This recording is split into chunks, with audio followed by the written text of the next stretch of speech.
la province de Saskatchewan, l'alerte n'est pas retombée et la Gendarmerie royale du Canada, la GRC, l'a même étendue aux provinces voisines, appelant la population à rester très vigilante.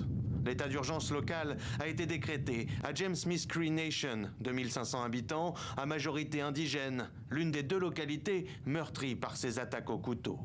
Comme à Weldon, ce sont les appels aux services d'urgence qui ont permis à la police de faire le lien entre les attaques et de retracer la sanglante cavale des 2 suspects. 2 hommes, Damien et Miles Sanderson, respectivement âgés de 30 et 31 ans, dont on ignore pour l'heure les motivations. À cette étape de l'enquête, nous croyons que certaines victimes ont été ciblées par les suspects, tandis que d'autres ont été attaquées au hasard. Si Damien et Miles nous écoutent aujourd'hui, nous souhaitons leur demander de se rendre à la police. Plusieurs autres victimes ont été blessées, dont une quinzaine transportées dans différents hôpitaux. Face aux multiples scènes de crime et sur un territoire immense, l'équivalent de la moitié de l'Europe, les forces de police sont mobilisées au maximum.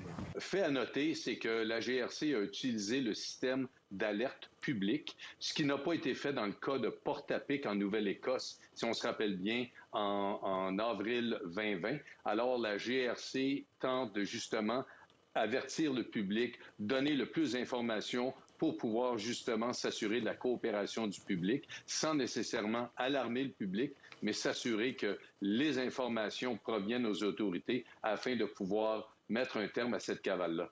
Face à la tragédie en cours, le Premier ministre, Justin Trudeau, a réagi, qualifiant les attaques survenues en Saskatchewan d'horribles et de bouleversantes, avant de présenter ses condoléances aux victimes et aux blessés, ainsi qu'à leurs familles.